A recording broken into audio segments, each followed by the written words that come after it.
Selma, muchas gracias ante todo. A ti. Sos especialista en temas de seguridad cibernética. Ujú. Pero antes de empezar con esto, yo te conozco porque admirás o apreciás a Israel. ¿Cómo llegaste a eso? Muy bueno. Pues mira, a ver, de siempre me había ocurrido, pero desde hace unos años, un día, un verano, me acuerdo, pienso que era julio, estaba en mi casa, a mí me gustan mucho las manualidades y el bricolaje y tal, entonces cada vez que estoy haciendo una cosa así, acostumbro a ponerme un documental, un reportaje, lo que sea. Entonces yo llevaba montando muebles 2 días y no paraba de ver reportajes de Israel. Entonces paro. Digo, se ha acabado. Se ha acabado. Llamé por teléfono a mi pareja y le dije, oye, que me voy a Israel mañana. ¿Qué dices? Y digo, no, no, que ya está, que me voy. No lo sé por qué, porque es que no lo sé. Pero llamé a un amigo que trabaja en una compañía aérea, me miró, me dijo, sí, mañana te puedes ir y Santas Pascuas. Bueno, la cosa es que mi primera llegada allí fue muy heavy, creo que la mejor descripción es esa, porque yo no sé nada, no sabía nada de hebreo, ahora sé algunas palabrillas, no conocía nada de Tel Aviv, nada de Jerusalén, nada de nada. Entonces me agarré el coche, me puse el GPS en español, no, mentira, me lo puse en inglés, digo, así por lo menos practico. Y entonces primero llegué a Tel Aviv, dormí unas cuantas horas, enseguida me puse ya para ir a, en este caso a Jerusalén, me di mis vueltecillas, y tan tranquila. Y al cabo de nada, en septiembre, volví otra vez a repetir, tampoco sé por qué, me dio, y yo no había calculado que era Rosh Hashanah. Pues llegué a Jerusalén y aquello era espectacular. Yo me puse a llorar como una loca. Mira, llevaba bastante tiempo en el coche, tenía que ir al servicio, busqué en internet cómo se ponía eso para dejar el coche, escribí esto, yo no sé si está bien escrito, no lo sé. Ani Joser de Malakot. Yo regreso dentro de unos minutos. Sí, Muy bien. porque tenía que ir al servicio, entonces empecé a ver pues todo lo que estaba ocurriendo. Pues es que, no sé, para mí es muy emocionante porque yo nunca había visto tantos judíos juntos, cada uno con una forma de vestir tan diferente, y yo estaba alucinando y yo decía, esto es increíble. Yo me pegué ahí hasta las tantas de la madrugada, la vuelta fue una locura, encima hubo un accidente, yo tenía que volver a Tel Aviv a dormir, hubo un accidente, paré, yo con todo mi desconocimiento encima y me acerqué a preguntar si podía echar una mano, el señor no me sabía, bueno, era una familia ultraortodoxa y pues no les hizo mucha gracia que yo me acercase, pero yo fui con toda la buena voluntad. Y luego ya pues seguí mi marcha y de ahí yo no me desconecto. Y pues luego ya cuando nos pusimos a investigar mediante Andreu Lascors, nos hizo toda la investigación de los apellidos, me dio toda la información de los apellidos y tengo aquí el informe y bueno, creo que por eso ya voy entendiendo más cosas. Hoy en día trabajas con algo en Israel, ¿verdad? Capacitas a... ¿Qué haces con el país? Vale, a ver, lo que nosotros hacemos, y digo nosotros porque a pesar de que generalmente viajo yo sola a Israel, pero tenemos la colaboración cerrada con la empresa. Entonces, trabajamos ayudando a algunos de los proveedores que hay en Israel para darse a conocer en España, y esos mismos proveedores trabajan para nosotros en tanto que nos proveen los servicios de software, que son para monitorización, para análisis de perfiles. Tenemos uno que nos ayuda a tener proxies de diferentes lugares. ¿Qué más tenemos? Bueno, principalmente son estos, son de software. Y, y además de todo esto, pues nos invitaron para poder ir a la policía de Haifa, concretamente en Carmel, para que les pudiésemos formar en protección de identidad digital y ciberinvestigación. De acuerdo a lo que tú conoces, ¿Israel está preparado o mejor preparado o qué cosas podría explicarle o ayudar a otros países justamente en tema de pandemia? ¿Hasta qué punto el rubro que tú manejas puede ayudar a, por ejemplo, limitar el contagio? Sí, yo creo que la gran diferencia que hay entre Israel con otros países es la situación que tiene continuamente de necesidad de seguridad y de defensa. Entonces, eso ya en sí les hace que todo lo que es el software que se desarrolla es en vista justamente a eso, a la protección y a la defensa. Entonces, la situación de pandemia, que luego ya se acabará analizando si es algo que tenga que ver o no tenga que ver con algo relacionado con bioterrorismo o si no, da igual porque se asemeja a una situación que se va a acabar viviendo cuando haya un ataque de bioterrorismo declarado y de bandera asignada. Entonces, todo lo que ha ido haciendo desde el inicio de la pandemia hasta la actualidad es el sistema que ellos han ido utilizando de control mediante teleoperadoras, mediante aplicaciones móviles para poder determinar cuáles han sido los focos principales en los que luego se ha ido expandiendo el virus, más el control del confinamiento. Si eso se hubiese aplicado desde el minuto 1 en diferentes países, pues la propagación no hubiese sido la que ha sido hasta ahora. También pienso que hay una cosa coyuntural que define y diferencia mucho a Israel y pienso que quizás es una opinión sesgada, pero es lo que a mí me llega, que las personas tienen mucho más sentimiento de pertenencia y son más cercanas a su propio gobierno. Aquí, por ejemplo, en España ya veníamos de una situación en la que el gobierno había ido perdiendo credibilidad, el sentimiento de pertenencia de mucha parte de la población también estaba en quiebra, con lo cual cuando empiezan a venir las medidas, me sorprende muchísimo que la mayor parte de las opiniones que yo he leído en Internet han sido más sobre la garantía de la privacidad y qué barbaridad que nos van a controlar después de la pandemia, que nos tenemos que proteger entre todos y el Estado nos va a echar una mano técnicamente porque son los que van a controlar, en este caso, la información. Por tanto, pienso que Israel sí que está por delante de muchos otros países con una diferencia de calle. Ayer, por ejemplo, leíamos en las noticias de aquí que los médicos cuando van de lugar a lugar dentro de un hospital tienen que tocar botones con las manos y demás. Y en una empresa israelí, justamente de algo parecido a lo que tú te dedicas, lo que hace es escanear la mitad del rostro. Tiene que tener por lo menos el 50% del rostro descubierto para poder escanear y de esa forma abrir una puerta, y eso puede favorecer mucho que los médicos no toquen cosas y demás. En el caso español específicamente, que es donde tú vives, debido a que no tienen las presiones de seguridad que tenemos nosotros, ¿hasta qué punto crees tú que esto se le fue de la mano, o qué errores ves grandes que ha ocurrido dentro del país, y si la población sientes tú que está feliz con lo que está ocurriendo internamente? Vale, la población no está feliz con lo que está ocurriendo, pero es como una especie de ratonera, porque apliquen las medidas de seguridad como para evitarlo, pero no quieren estar en la situación en la que están ahora. Entonces, todas las medidas de seguridad que se han tomado, pienso que han fallado desde el punto de vista de la no disponibilidad de los recursos, empezando por los materiales. Luego, la distribución de los recursos humanos, que está claro que no estaban escalados. De hecho, es más, yo tengo amigos que son médicos, que son sanitarios en general, no únicamente médicos, y que 2 semanas antes de todo esto habían tenido reuniones y lo que nos estuvieron transmitiendo, inclusive a nivel de amigos y con confianza plena, era: no, bueno, esto no va a dejar de ser una gripe, solo que puede ser que haya muchos casos. Entonces, no lo contemplaban como una enfermedad ni como algo que podía llegar a colapsar el sistema sanitario. Entonces, creo que es un problema serio de prospectiva y también un problema de que en el momento en el que hace falta poner en marcha hospitales militares o que hace falta poner en marcha otro tipo de medidas, hay una reticencia y un rechazo muy grande a todo lo que tenga que ver con defensa, seguridad y, evidentemente, la parte militar. Es rechazo directo. Vemos ahora una pandemia médica relacionada con la salud. Y aunque no sepamos si tiene que ver con algo más que algo natural, está claro que este mismo escenario puede ser algo provocado relacionado con ciberterrorismo. ¿Cómo pensás que se vería un ataque ciberterrorista a gran escala en el mundo?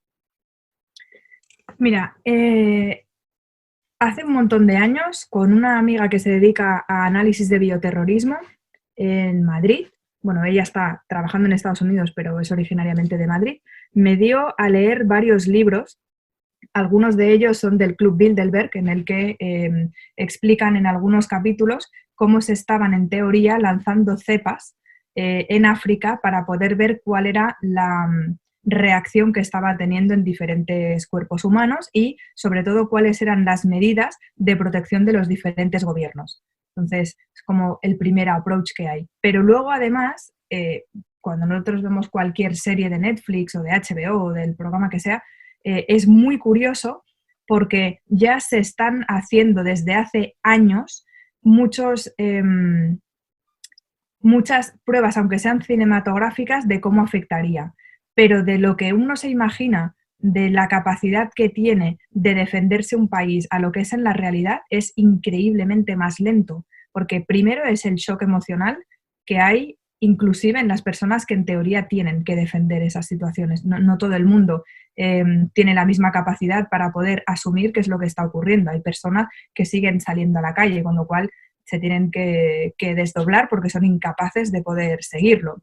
Luego, por el otro lado, a lo que me refería antes sobre el tema de los recursos, no estamos preparados como países para poder tener esto. De hecho, mira, este verano, la penúltima vez que estuve en Israel, cuando estábamos viendo algunos coches de policía, ellos ya tenían unos trajes en los coches normales, no eran coches específicos para ese tipo de ataques, en el que ya tenían trajes específicos para ataques químicos.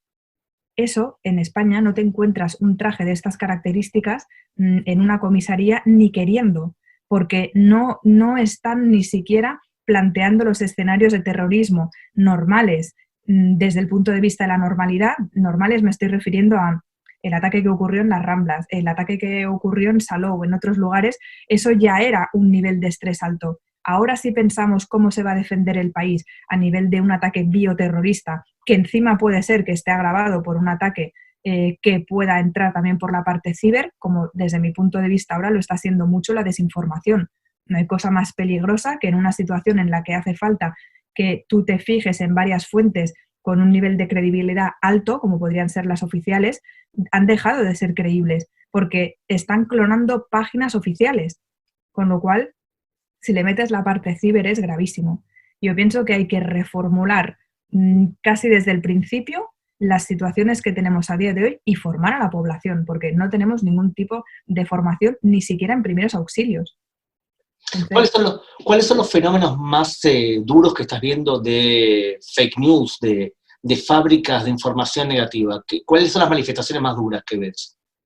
Para mí lo más bestia es el reciclaje de vídeos que tienen un nivel de carga emocional altísima. Por ejemplo, y eso que estoy tratando de ver el mínimo posible de información fuera de mi trabajo, porque si no, colapsaría.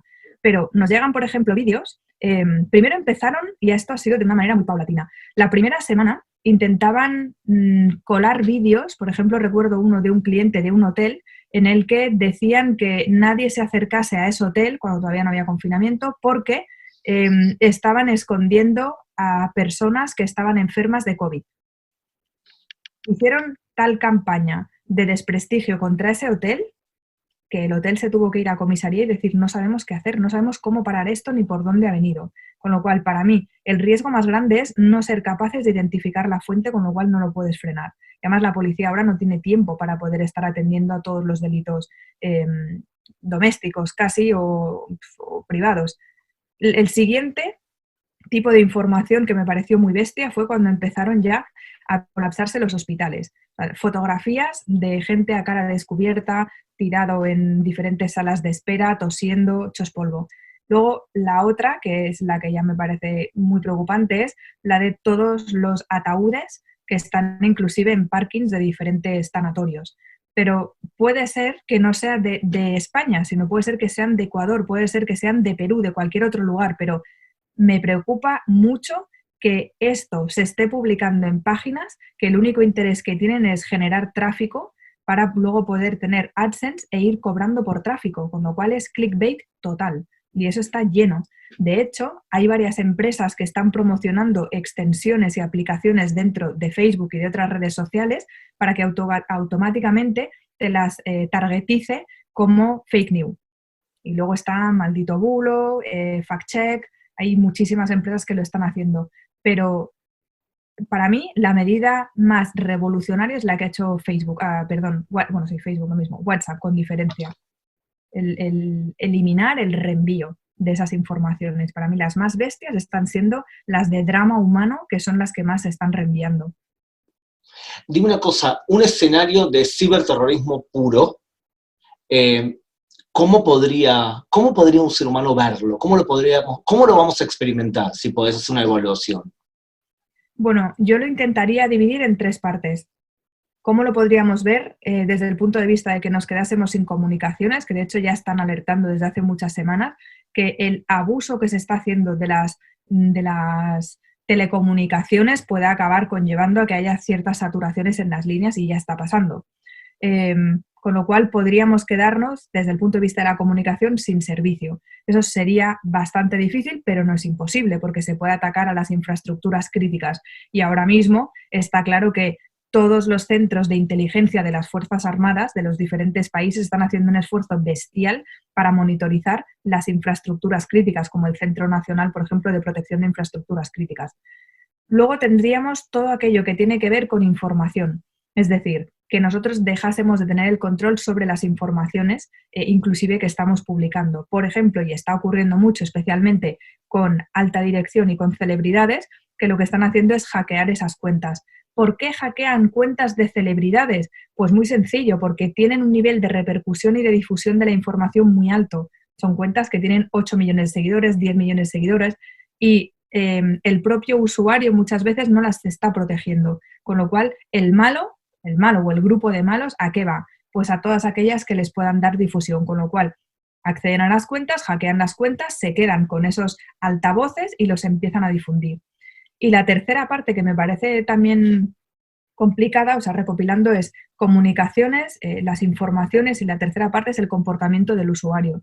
Que llegue a un nivel de estrés tal que sean capaces de modificar nuestro comportamiento de diferentes formas. Por ejemplo, meter tanto miedo en el cuerpo que la gente no quiera ni ir al supermercado. O lo que se hizo al principio, tener tanto miedo que tú llegues al supermercado y arrases y ya te dé igual lo que tengas alrededor, por culpa de las propias fake news.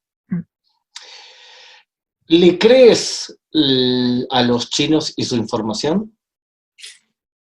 Me falta información para poder decirlo. Me falta información.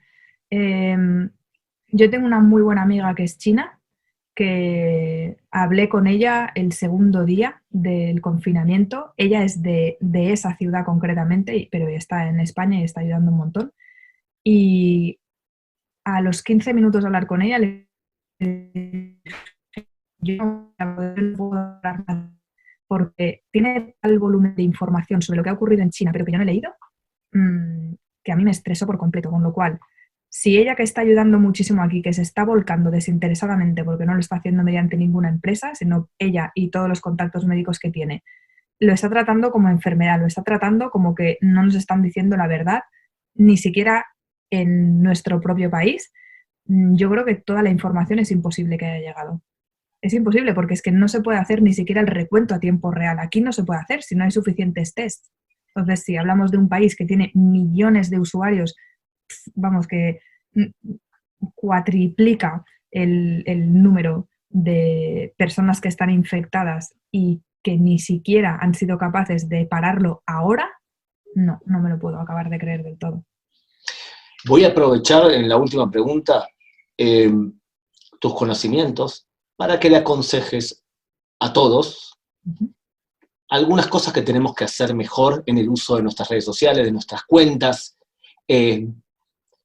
para la persona que se está escuchando. ¿Qué es lo que no tenemos que hacer? Vale.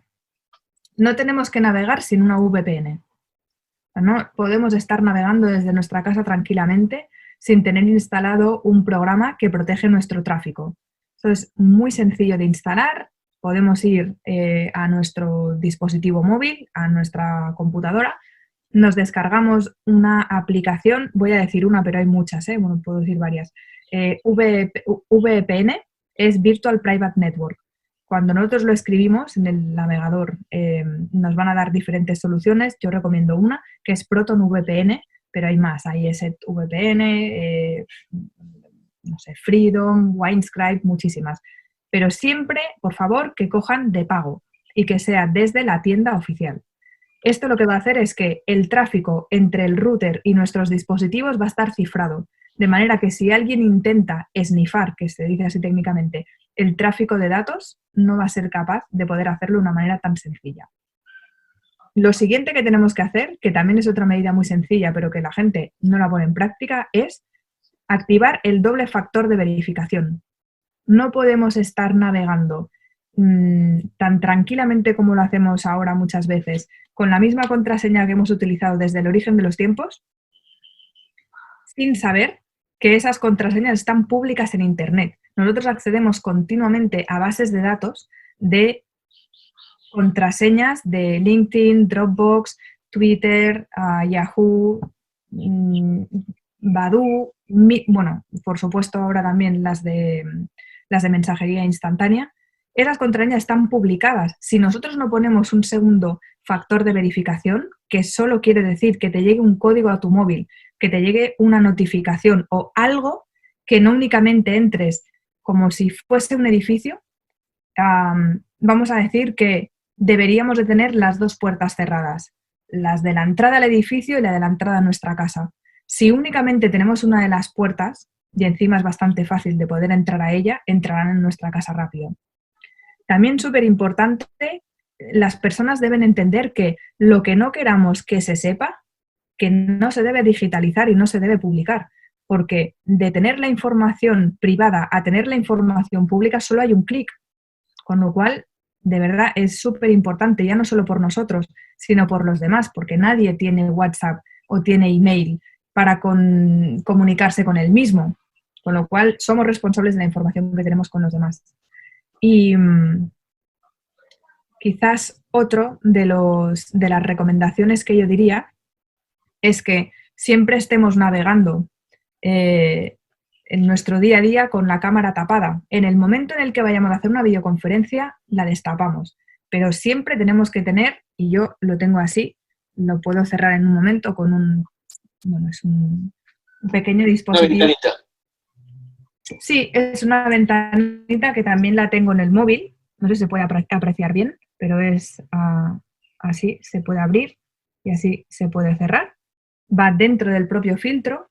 Ahora no hace falta porque, bueno, estamos en casa, pero el propio dispositivo que tengo tiene un filtro de privacidad. Entonces, a los laterales no se ve y de frente sí. Pues la privacidad es una cosa que deberíamos de tenerla asumida, que no es un lujo, que es un mínimo que podemos tener las personas y que en la medida de nuestras posibilidades lo tenemos que hacer. No estamos vendidos. Muy bien. Principalmente diría esas. Para terminar, tu mamá o tu pareja que la conozco, sí. Cuando haces algo que te dicen eres una exagerada, ¿qué te suelen decir que eres una exagerada? Mira, has dicho justo dos personas de mi familia que nunca me lo dicen.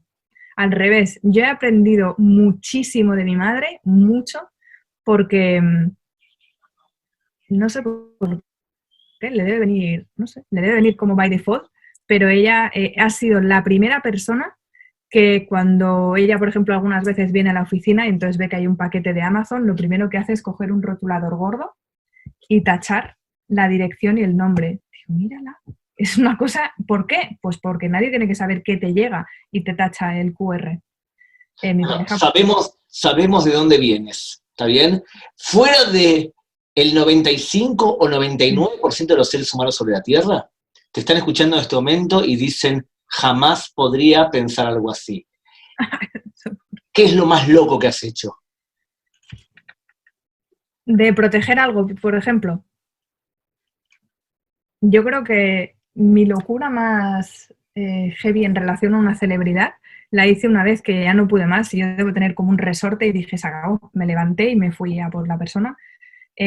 Bueno, yo antes utilizaba una red social que ahora se llama TikTok, pero antes se llamaba diferente, que era Musical.ly, Y entonces iba siguiendo a gente que bailaba porque los pequeños de casa pues siempre, ay, en el cole me han dicho que no sé qué. Bueno, pues me pongo a mirar la retesta, empiezo a seguir a una chica y digo, pero ¿esto qué es? Esto es un despropósito, si es una menor y está bailando cada día en el mismo sitio, que es un lugar público y está entrenando. Y dije, ya no puedo más. Pues con las mismas fui al sitio donde entrenaba y le dije, hola, no estoy loca, me dedico a esto, no es seguro lo que estás haciendo y tus padres no están cerca. No. Le expliqué, y casualmente esa persona que ahora se ha hecho súper famosa y que le patrocina una gran marca y tal, a esa persona le robaron el teléfono. Pues 2 vídeos antes de que le robasen el teléfono, ella había hecho un día en la vida de, no voy a decir quién, entonces ponía una cámara subjetiva, desbloqueaba su teléfono, como que se levantaba a las 6:30 de la mañana y hacía su día a día. Pues en ese vídeo podías saber el código de desbloqueo, qué tren cogía, en qué dirección iba, cómo se llamaban sus mejores amigos, cómo se llamaba su hermana, a qué cole iba la hermana.